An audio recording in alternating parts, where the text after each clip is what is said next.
Namaste, Magic the Gathering homies. This is Navanad with another video in my series on budget competitive decks. So the object of the series is going to be to give you the tools you need to beat local game store LGS money piles with affordable decks. And I don't mean to beat LGS money piles who are affordable decks or have affordable decks. I mean, the object of the game is going to be to teach you, give you the tools to take an affordable deck that you built and paid not that much for and beat the local game store very expensive, finely tuned, optimized, but high power casual decks.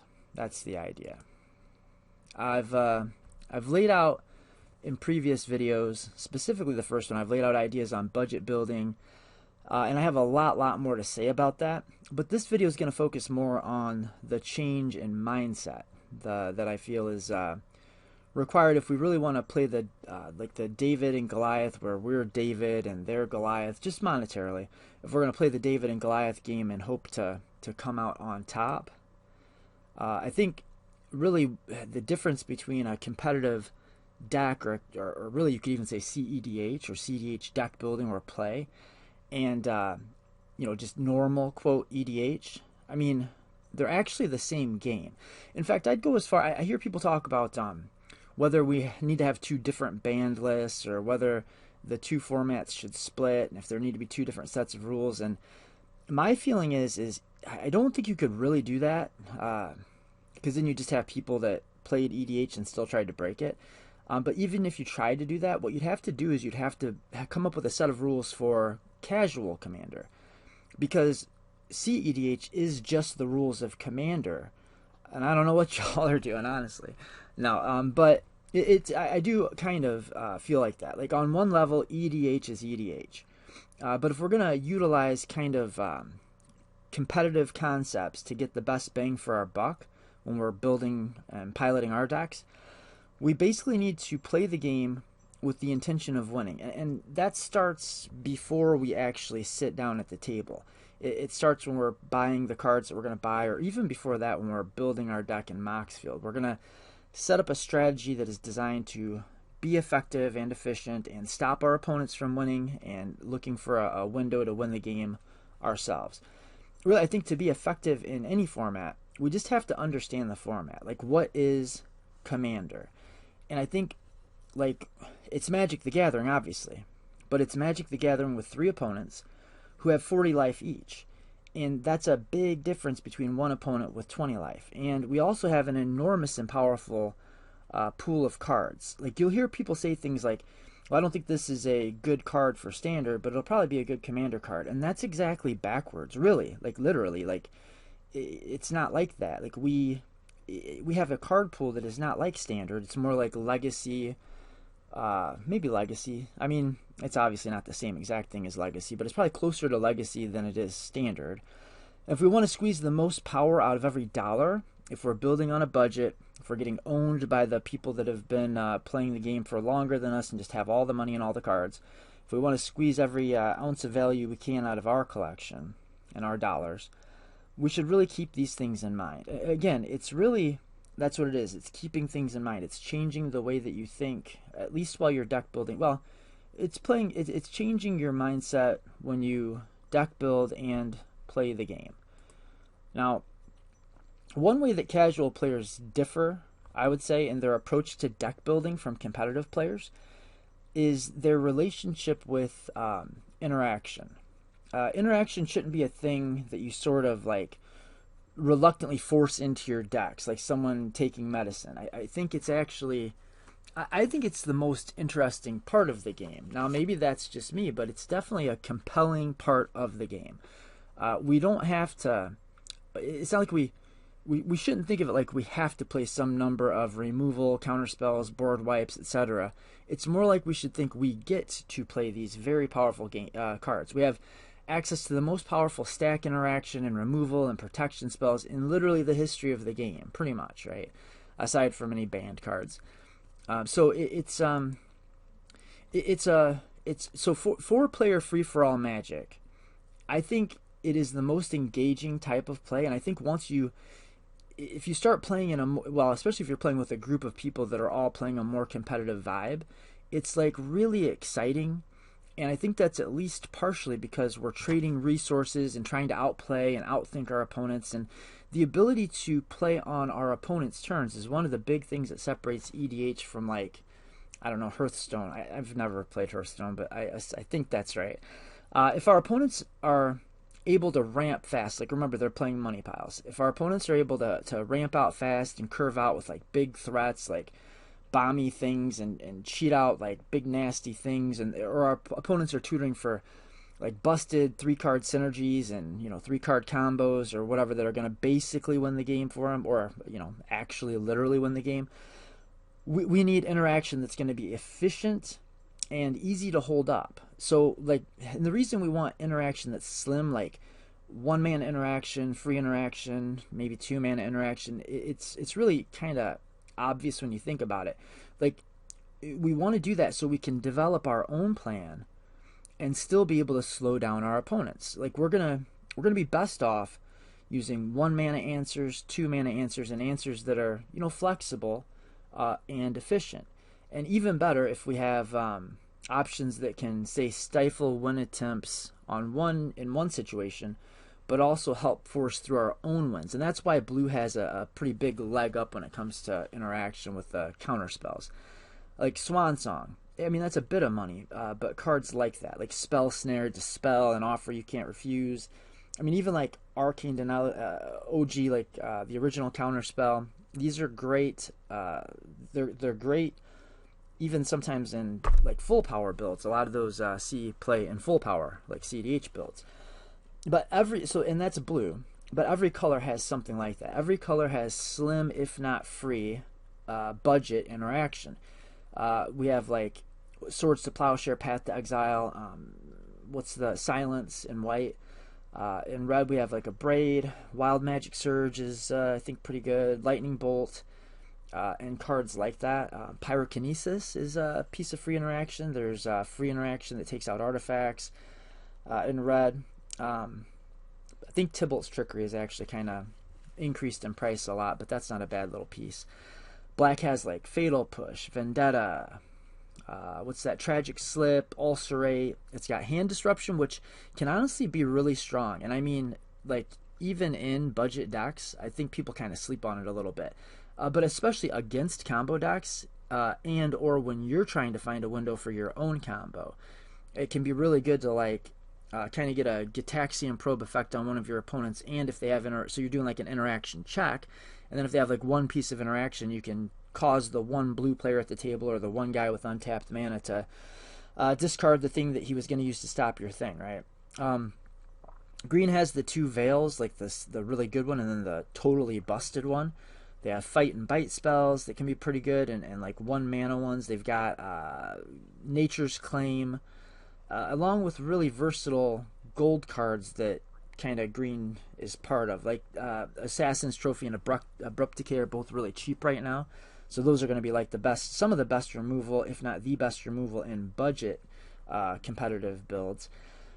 So that's the kind of interaction that we want. We want instant speed, 1 and 2 mana interaction. Like, guys, play interaction and play, like, especially if you're getting beat by combos, right? Like, how do you, if you're going to try to beat me to death with your creatures and I'm playing combos, like, a lot of times I can put 2 or 3 cards into play, and if you kill one of those cards, then you have like you've blown me out, really. You might have stopped the effectiveness of all 3 of those cards, right? So the more interaction you play, the more agency you're going to have over the game, right? And I think that's another thing, that it's not only going to make it easier to win the games, but it's also going to make them more fun to play.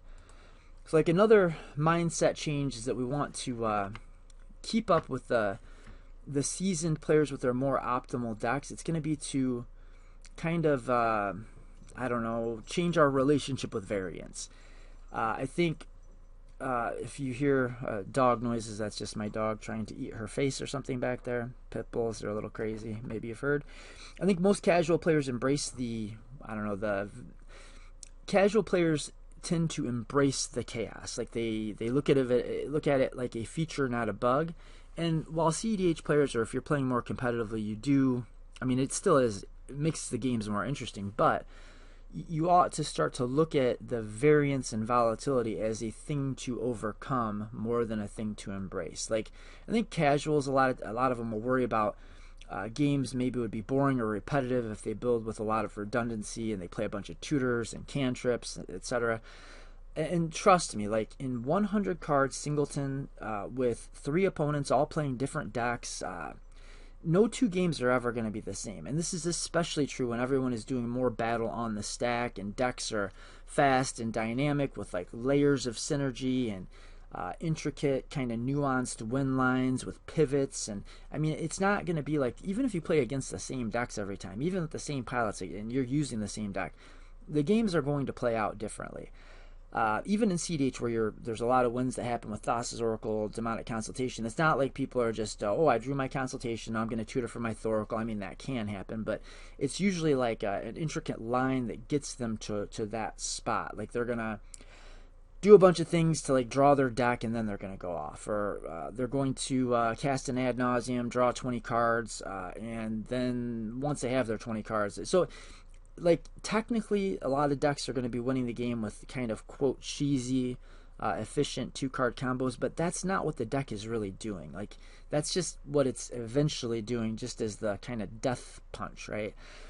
So to get an edge on these, to get an edge without just buying an edge from the local game store, you need to set, you need to at least set them, you have to try to get your deck running relatively consistently. And you have to learn to mulligan.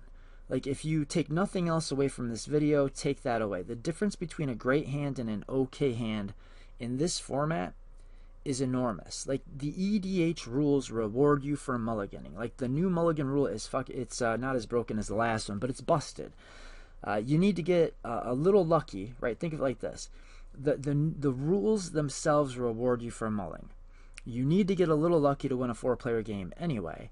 So going for the high roll is sort of an advantage on its in and of itself. And you have at least 1, maybe 2, and conceivably 3 extra cards. Like, you could be playing partner commanders and a companion. And trust me, like, mulling from 9 to 8 is not nearly as painful as going down from 7 to 6 cards. And that's especially true if your commander is some sort of an engine, or if it's already one of the combo pieces you need. So mulligan a lot. Like, however much you do it now, do it more than that. That's what I want you to take away, if nothing else, from this video. So looking into like how we, on the subject of commanders, like, what should you look for in a commander? You're about to build a new deck. You want it to be as powerful as possible. You really want to put up a good fight against really good decks. What are we looking at? We're looking at color ID. Now, that's true in CEDH, and it's true in budget comp. But with a budget competitive deck, it's true in a little bit different ways, right? Like, kind of in CEDH, well, I don't think we'll go. In a sense, the more colors, the better, in a way, to a point. But it also depends on what colors and what your commander is doing. But color identity matters. The CMC of your commanders matter. Like, there's a lot to be said just for being able to have access to your commander and be able to, if you're going to build your deck around it, you want to be able to cast it again if it gets killed, for instance. Or if you're playing, like, I don't know, there's a lot of spells that just require you to have a body in play, and some require you to have a legendary creature in play, and some of them require you to have your commander in play. So CMC, low CMC is good. Mana or card advantage engine. You know, if you have a mana or card advantage engine, or a combo piece, if you've got a tutor in the command zone, like, really, I guess really good interaction, like a really good stacks piece or something that's going to give you repeated removal in the command zone. These are things we should be looking for. An outlet for infinite mana, a food chain outlet, which is not exactly the same thing, but outlet for infinite mana, food chain outlet, just for instance. Or like an IsoRev, like an outlet for Isochron Scepter Dramatic Reversal, which isn't necessarily, but often is, but isn't necessarily an infinite mana outlet. It could be an infinite tap your thing outlet, etc., right? So if the commander that you're looking at doesn't offer some number of these things, and really I should say some numbers, yeah, like if it doesn't offer you some of these things, I mean plural, then there's almost surely a commander that's going to do kind of what you want to do, but do it like strictly better or almost strictly better. And so maybe that's a sign that you're not looking at the right commanders. Combos. In a game with 3 opponents with 40 life each, it takes a... I'm not going to say it's impossible. I'm going to say it takes a special commander deck to realistically beat everyone to death with creatures before one of your 3 opponents is able to assemble a combo. But where combos can usually take out 3 opponents just as easily as they could take out 1 opponent. Or they can deal 120 damage just as easily as they could deal 20 damage. So the format kind of dictates by its nature that, with very few exceptions, if you want to beat 3 powerful decks, you're going to want a combo plan. Not always, but that is the nature of the format. That's what the format's kind of telling you to do. And then it's interesting if you can try to find ways to skirt that. And there are ways to skirt that. But that is a little bit sometimes playing on hard mode. Even on a budget, we have access to super broken synergies, A plus B wins, infinite loops. The fact that the absolute best combos in CEDH, or in the format of EDH, are kind of tough to do on a budget, I don't think it limits the viable spread of win conditions you'll have access to at, say, like a $100 build. In fact, in a way, I think it adds to what it kind of could make sense to do with your deck. I mean, there's like pretty well established combos at the top spots, like Thoracle and Deconsultation is probably the most efficient way to put a game away. Breach lines but like Thoracle and Deconsult's like $25 for, I mean, not to mention, yeah, so they're expensive. They're going to be a little bit out of budget. I suppose you could probably squeeze those in if you built your deck just so. But it's gonna be hard to play those combos, and that kind of opens up all these other combo lines that it makes sense for you to look into and start to understand. Breach lines are probably like at the very top of the list of best things you can be doing to win the game in competitive EDH, but they often require like hundreds, if not more, like at least hundreds of dollars. Like there's intuition lines and Savine's right, there's a lot of very expensive support cards that you'll often be using in order to get the best benefit out of your Underworld Breach. So it actually ends up being very expensive, and Breach itself is climbing. I think it's between $10 and $20.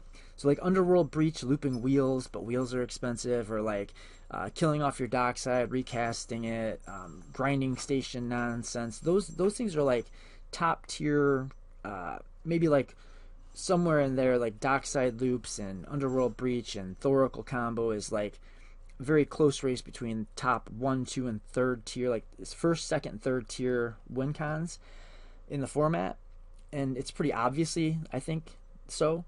But the, say, 4th through 20th best way to win the game is a lot more ambiguous, and building powerful budget decks, I think, is a really cool way to explore those, like 4th, 5th, 6th, 7th, 8th, etc., and find out what those like next best ways to win might be. Like that's why I think $100 budget comp is like for me I think it's the most interesting format or sub format or sub variant, just full stop, period, in deck building and in gameplay. Let's talk about some specific combos and general types of busted win conditions that we do have access to on a limited budget. So I recently did a video featuring some of these, but I'm sure I didn't get all of them in.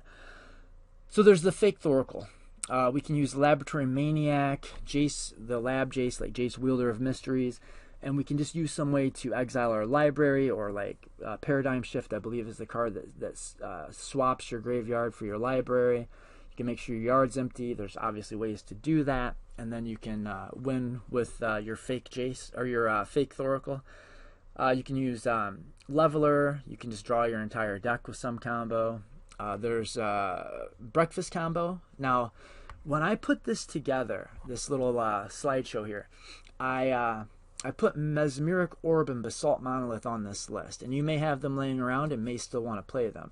I was working on a deck that's kind of a version of what's called Kermit Druid, like Grolnak the Omnivore, blue-green Simic big frog guy that lets you play things out of your basically graveyard. And Mesmeric Orb plus Basalt Monolith lets you just deck yourself and puts everything in your deck into your quote croak zone, and then you can cast those things from out of your graveyard. So if you just mill yourself out with Grolnak in play, then you could just cast your whatever Jace from the graveyard and just win that way. But some new commanders have come out and really, I mean, really bumped the price of Mesmeric Orb. I just bought 4 of the schematic ones and one that was like a foil DCI promo, and I got them for like $4 each, and I think the most expensive one was $7, and they're up to like $34 each almost overnight. That's another nice thing when you're trying to power up, when you're really paying attention to what's really strong. You end up making very good purchases. You know, you'll get your Jessica's Wills. You're like, wow, this is busted. I need this for this deck. You'll buy it, and you'll see it's $1.80, and then a month later it's $20. You know, infinite mana and a mana sink. So you're gonna, if you're doing infinite mana things, this is kind of a little pro tip here. You really don't want to be doing that unless it's just kind of easy. It's like you're using cards that are already in your deck or cards that you want to play anyway, or well, I should say, or you have a commander that is a mana sink or is part of the infinite mana combo. You don't want like 3-card combos when you're trying to be competitive. You want like, when I say 1-card combo, I mean a combo that just goes off with just the commander. I'd call that a 1-card combo.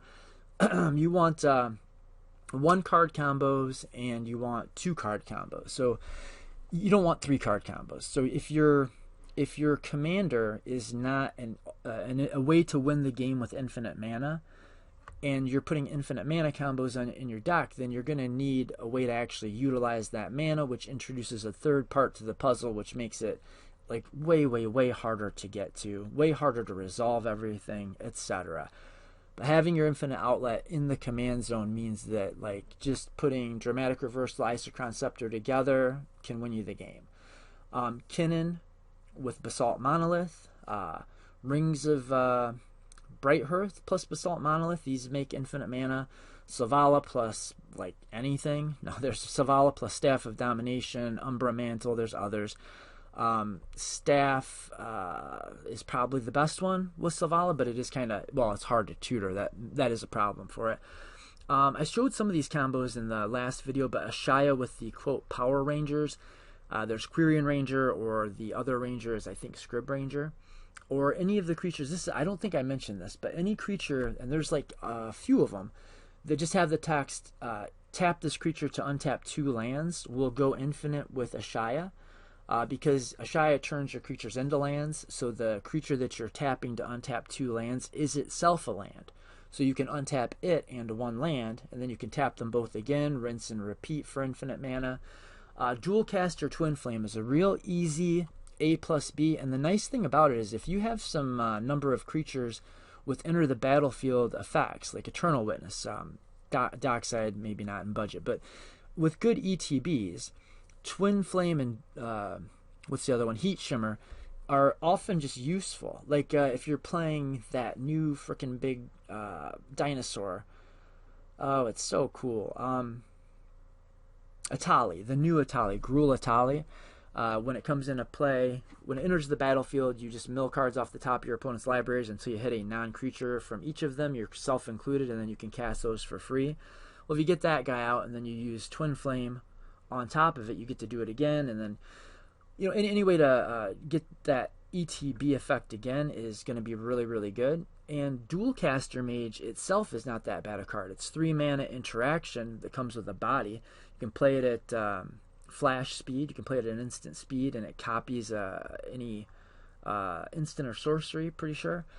So the way this will work, you could just be playing those 2 cards in your deck anyway, and they're pennies, they're not expensive. But if you have, like, say, any creature in play, you can cast Twin Flame targeting that creature. Twin Flame just makes a temporary copy of a creature. You're going to hold priority. You're not going to pass priority. You still want to have priority, because then you're going to flash your Dualcaster Mage in to copy your Twin Flame. So Dualcaster Mage makes a copy of Twin Flame. So there's going to be another copy of Twin Flame that goes down on the stack, and it's going to target Dualcaster Mage. So it's going to make a copy of Dualcaster Mage. That copy of Dualcaster Mage is going to make a copy of Twin Flame, so on and so forth. And then you just have infinite hasty Dualcasters, swing in, win the game. There's Wither Chain, like Witherbloom Apprentice with Chain of Smog. Chain of Smog is a discard spell that's kind of like a Chain of Vapor. It has the text that you target player discards, what, one card, two cards, I think. Then they can choose to copy that spell again and target the person they want. So you hit yourself with the Chain of Smog, and then you just choose to copy it over and over and over. Now the problem is you're going to lose all of your cards. You have to go Hellbent, no hand. But if you have Witherbloom Apprentice in play, it says anytime you cast or copy a spell, you're going to drain the table, basically. You're going to ping your opponents for 1 damage and you're going to gain 1 life. I'm pretty sure that's the text. So you just do it over and over and over. You win the game. That's 4 mana, 2 cards, easy. In colors that are pretty good at tutoring. Specifically tutoring 2-drops and creatures. Kiki-Jiki and Bowl of Clam Chowder will go infinite. Like, there's so many cards that go infinite with Kiki-Jiki. Kiki-Jiki makes a copy of a creature, so what you need is to just copy a creature that's going to either untap your Kiki-Jiki or take, like, mostly they're going to say take control of target creature, untap that creature. Like Combat Celebrant actually works. Just any way. There's the there's tons and all. There's the white one. It's a human. There's lots of them. There's lots of Kiki-Jiki combos. Type into Google Kiki combos, and you'll find a plethora of them. You've got them in red, blue. You've got them in Corridor Monitor, so very cheap. It's only 2 mana, a blue and a colorless, and it goes off with Kiki. The Bell Ringer, Village Bell Ringer's in white, and it does the job. Hyrax Tower Scout in green just untaps a creature when it comes into play. So you untap the Kiki-Jiki. So you tap the Kiki-Jiki to copy the guy that untaps Kiki-Jiki, and then once Kiki-Jiki's untapped, you tap it, make a copy again. That untaps Kiki-Jiki, so on and so forth. Food Chain with any cast from exile creature. So Food Chain just says you can exile a creature to add that creature's mana value +1 to your mana pool, but you can only use that mana to spend on casting creatures. So if you have any cast from exile creature like Squee, there's a few of them, Mist Hollow Griffin, there's a colorless one I'm blanking on, but if you have any of the cast from exile creatures and you have Food Chain, you exile the cast from exile creature to Food Chain, creating 1 more mana than it costs to cast that creature. And remember, you can cast it from exile, so even though it's exiled, you cast it again, and then you exile it and you cast it again, and then you exile it and cast it again until you make infinite mana. You can do it in a way that you get infinite mana of whatever colors you need, and you just have to have an outlet in the command zone. Prosh works actually just a little bit different, but he's a good Food Chain commander.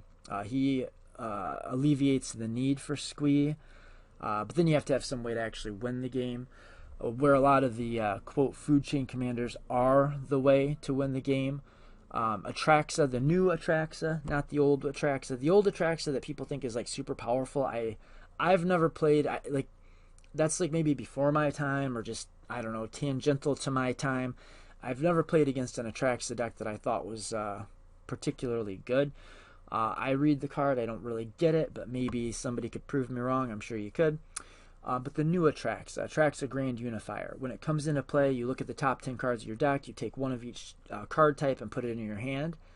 So if you do that enough times, so you do it, and then you exile your Atraxa to Food Chain, you've got infinite mana, so you cast Atraxa again, do it again. So you're essentially drawing all of the cards in your deck. You can draw yourself out and just win with a Laboratory Maniac. Or you can put any combo in your deck you're going to have access to now, because you're casting the commander over and over and drawing all the cards. So usually not too difficult to finish the game. There's lots of them. Basically any commander that has an enter the battlefield trigger that if you did it enough times would win the game or give you a way to win the game, that is a Food Chain outlet, as long as it's in Food Chain colors. Ideally, we have to have green. And then, like, I don't know, ideally some combination of black, red, blue. But I digress. Reanimation and Cheating in Fatties.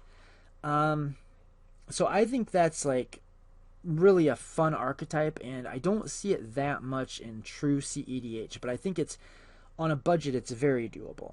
And so this is going to be any commander or any strategy where we're somehow binning a big creature, putting a big creature into the graveyard, reanimating it, and then winning from there. Maybe my favorite example is going to be Hoarding Broodlord. So Hoarding Broodlord is an 8 mana creature. It doesn't matter, you're going to cheat it into play. But it allows you to tutor for a card from your deck, and then that card has Convoke. So you can tap creatures to cast it, including the Broodlord itself. So what you do is you get your Hoarding Broodlord into play, and then you search for the card Saw in Half. You tap the Broodlord and 2 other creatures or 2 other mana to cast the Saw in Half on the Hoarding Broodlord. So that destroys the Broodlord, but it makes 2 copies of it. And those copies actually do still have the cast cost. They have the same converted mana cost as the original. So you have now 2 Broodlords. So you get 2 more tutors. So you can tutor for Peer into the Abyss with one of them. And one of the big mana rituals that you sacrifice a creature is Sacrifice and Burnt Offering. You get one of those. So let's just say sacrifices a card for 1 black mana. You get mana. You sacrifice a creature and add mana equal to its converted mana cost to your mana pool. So you can tap the Hoarding Broodlord copy to cast the sacrifice because it's got Convoke. You sacrifice your Hoarding Broodlord copy and add 8 mana to your mana pool. You've got Peer into the Abyss also, which is said it's like 7 mana, draw half your deck, literally. So now you can tap the Hoarding Broodlord you have left and spend 6 of your 8 mana to cast the Peer into the Abyss.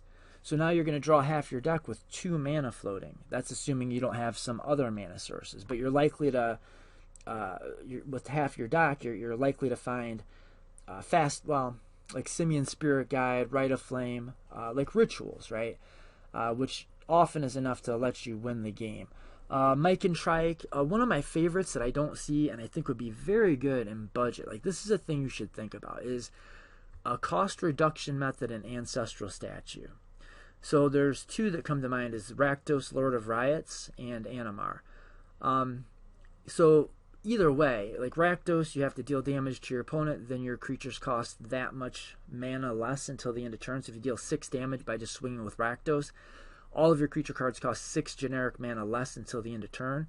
Well, Ancestral Statue is a 4 mana creature, all colorless mana. When it enters the battlefield, you get to bounce a creature.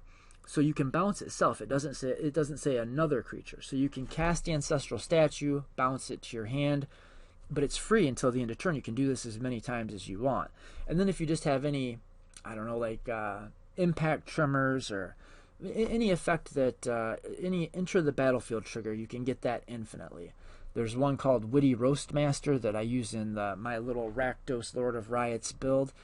But Animar, Lord of Riots, like cheating fatties, animating things, these are the sorts of win conditions that we ought to be looking at if we're going to try to be going up against really powerful decks. Now, there's also a bunch of just like 1-card combos with your commanders, and those are really effective. But I don't want to make this a 4-hour video, so I guess we're going to call it here. I guess the key takeaways, final insights, closing thoughts, play interaction, guys. We want low converted mana cost, versatile interaction, and we want instant speed. Lower your mana curve, right? It's going to help. Build for consistency, redundancy. Do way more aggressive mulligans. We should not be starting the game with 7 cards every.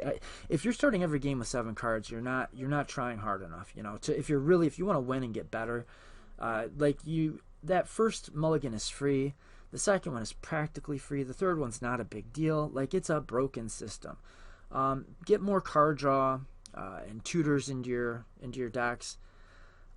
Combat is fucking hard. If that's what you're into, let me know. We'll do a video on that. But I think probably like Jetmir, Winota, and Elevir. Those would be the ones I'd be looking at. So I guess the last kind of closing thought: combo is king. Intricate, stormy, legend. I mean, when you're shopping for a commander, look for a combo piece in the command zone, or a tutor in the command zone, interaction in the command zone, or a value engine, or an infinite mana outlet, maybe a food chain outlet. I guess that's it. Those are my final closing thoughts. Namaste, homies, and may the force be with your mothers. Till next time. Peace.